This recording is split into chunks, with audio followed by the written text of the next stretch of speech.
We're about to go through some differences between New World and Old World tarantulas. Tarantulas like the New World, Lasiodora parahybana. This guy here is my recently matured male. A very, very large tarantula. In fact, the second largest tarantula in the world, second only to the Theraphosa species. And then over here, we have an Old World tarantula. This is the Poecilotheria regalis. Also, the Lasiodora parahybana is known as the salmon pink bird-eating spider. As you can see, they probably are big enough to eat birds. And then this over here, I believe, is called the ornamental baboon tarantula, something like that. I'll figure this out before the end of the video, and I'll let you know. I've got to get better at these common names and let you know what they are. So we're going to do that. We're going to go through the difference between rehousing an Old World and a New World, and just telling you all about them. I get a lot of questions about them today, and so we'll go through that. All right, so New Worlds. We're going to talk about them first. New Worlds are called New Worlds because they're from the New World, also known as North and South America. There's also some islands around North and South America that they can be found at. But they're all going to be from over here. The main difference is going to be, the hairs. So the hairs on this guy, they're called urticating hairs. The reason they're called urticating hairs is because they possess the power to either shoot these off at you, which is what this guy can do. He can kick the legs that he has on his abdomen or anywhere else and knock hairs out. And what these will be like if you was to get cactus thorns in you, if you were to get fiberglass on you, that's what these are going to feel like. Now, the unfortunate thing with these are, a lot of times what you'll see is that people tend to get more and more allergic to these as time goes by. So it's something that gets worse and not better. So you do have to watch getting haired by these things. But they aren't very powerful when it comes to the venom department. So if I got bit by this guy, it would not be a good thing because he has very big fangs. But he's not going to kill me. Neither will Old Worlds either, but he's not going to, the venom itself is not really going to hurt me. It's going to be like a bee sting. The hairs are going to be what's more irritating. So, Old World species are from North and South America, possess urticating hairs that they can kick off at you or rub into you, depending on the type that they are, but will both irritate you. And they tend to be not overly aggressive. As you could see with this guy, he was out. As long as I was slowly maintaining contact with him with this paintbrush, I could kind of steer the direction that he was going to go in. He wasn't showing any threat postures, wasn't being defensive. He was just kind of like, I'm out here, I don't really care to be out here, but I'm going to do what I need to do to get back where I want to go, which is what he did. No defensiveness at all. And that is New Worlds. Old World tarantulas. Old World tarantulas are going to be tarantulas from everywhere except North and South America. It's pretty simple. So, Africa, Old World. Asia, Old World. Philippines, Old World. So, these are several examples of Old World tarantulas. You got your Poecilotheria regalis over here, which I still need to figure out the common name for. I'm pretty sure it's some kind of baboon. We have P. murinus, or the P. murinus. I forget how to say the P part of it. But this is the orange baboon tarantula, or also known in the hobby as the orange bitey thing, because these things have a very bad reputation. But he kind of seen me. I didn't want to stir this thing up too much, but in order to just try to get somewhat of a shot at it on the side here, I moved some things around so it would go over there, and it did not act defensively at all, did it, camera guy? Like, no. It just kind of moved over to the side here for me. And I know if any of you watch Tom Moran's videos, I know he says his are just like that too. I honestly haven't had a lot of issues with these guys. I think that they're a bit more notorious than what they deserve. But that being said, old world. If this thing bites you, it's gonna put a hurting on you. Is it gonna kill you? No. But to be quite clear, this is like getting bit by a low-grade rattlesnake or a, I'm trying to think of animals that if you get bit by them, a black widow. You get bit by a black widow, you're not going to go to the hospital and get black widow anti-venom. It's not going to kill you. But for 24, 48 hours, you're probably going to wish it did. You're not going to feel good. The site is going to be searing pain. And the craziest thing, there's been cases of people being bit by these guys here that for years later, they will have spasms and Charlie horses where the bite site was and pain for years later, just at random times. So that's not anything you want to get bit by. And these are all considered to be teleporting species, which means when they want to move fast, they can move faster than what you can realize that they're moving. By the time that your brain realizes they're moving, this thing could be from here to the other side of the enclosure. And because of that, they come with a risk that a lot of people are terrified of. Now, I'm just going to say all that is a bunch of malarkey. Like, there's this whole stepping system that you're supposed to have with these. They want you to start off with something like this. Mexican red rump. This thing here is like one of the chiller species of tarantulas, just Titulacotyle in general, are chill tarantulas. But they say you start with this, you grow that out, and then you go to what would be considered an intermediate species, which is something like a Simopius or a green bottle blue, something like that. And then you would go from that to having an old world, like a C. darlingii. So this is by a lot of people considered to be a beginner species. I really doubt a beginner old world species, I should say. I really doubt we'll get a picture of it. But this is called the rear-horned baboon. And there's several different types of horned baboons. And we're not going to get a picture of it. But it's just it almost looks like a wolf spider right now, guys. And they will develop a horn on their back. This one does not have it yet. They don't get it until they're closer to being an adult.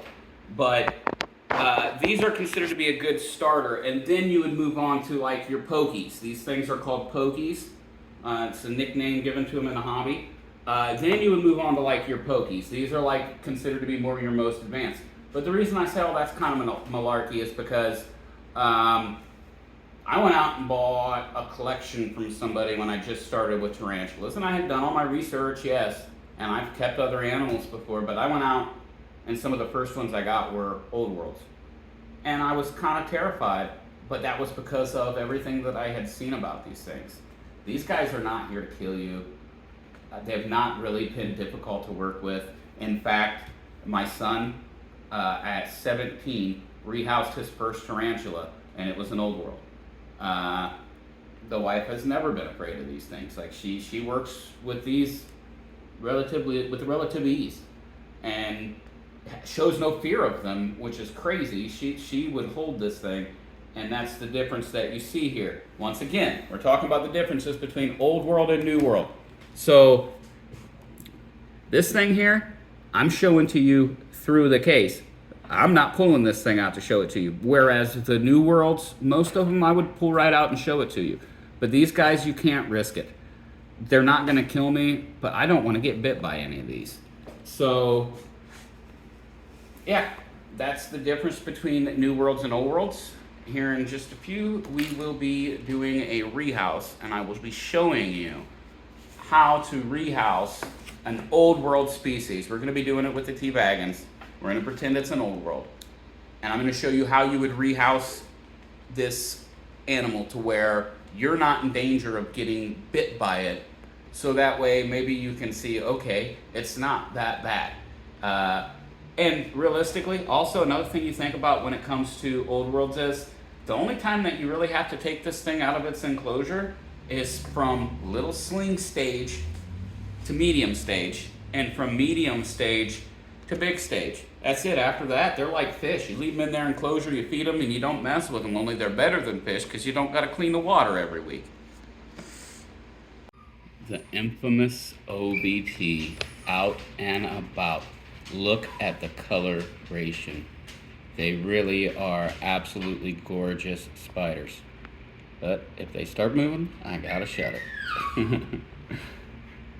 Gorgeous.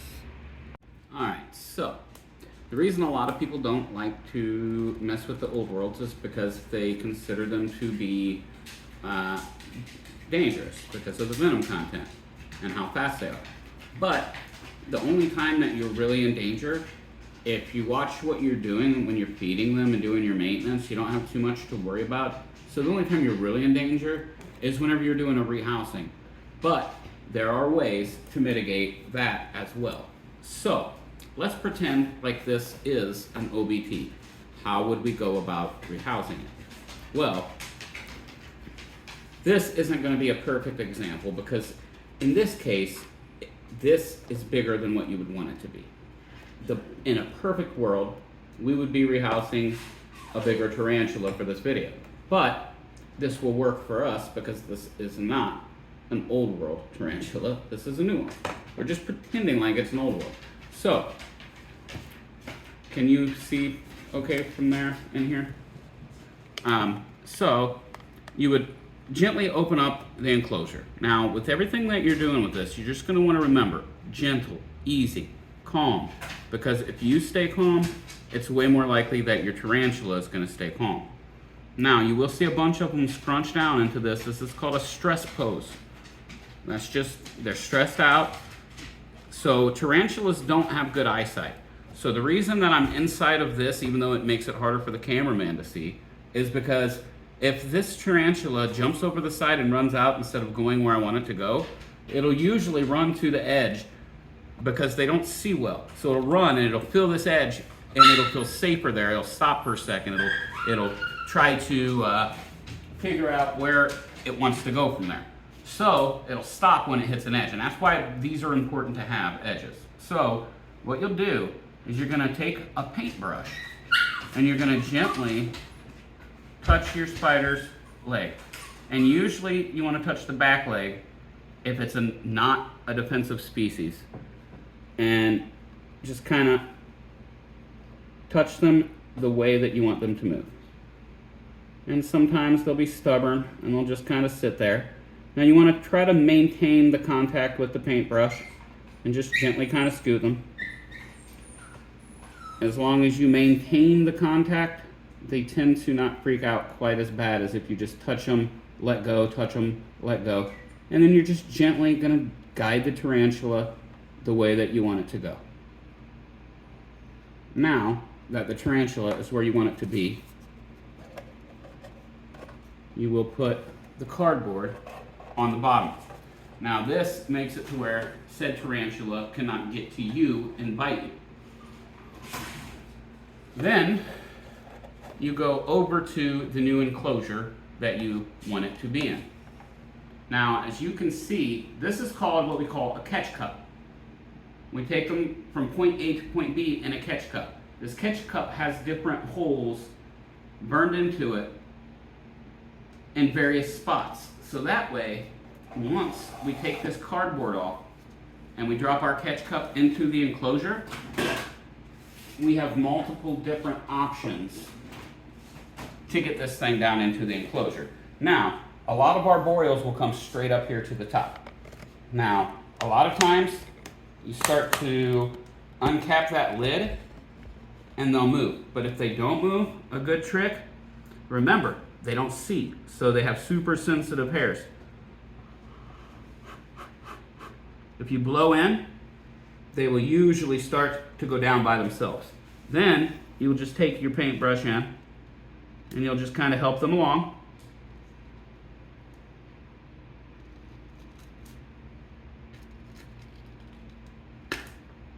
Oh, okay, all the way way down in there. And, Mr. Cameraman, we have a tarantula in a new home. Now, if you want to record that thing checking out his new digs, I'm going to run and grab a cat, a little water, and we'll end the video.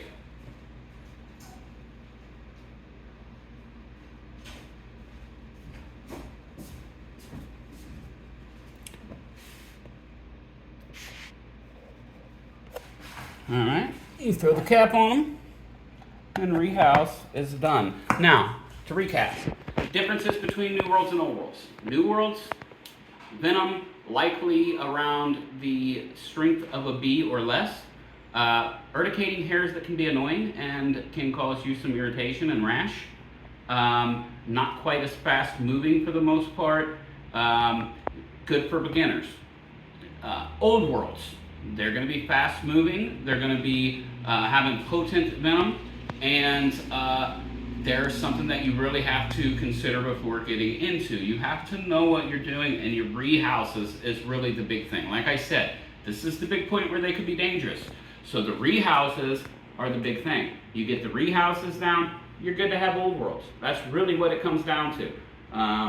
You know, when I put her in here, I was scared to death. It was my first pokey rehouse of one this size, and you know, I really felt stupid after it was all done.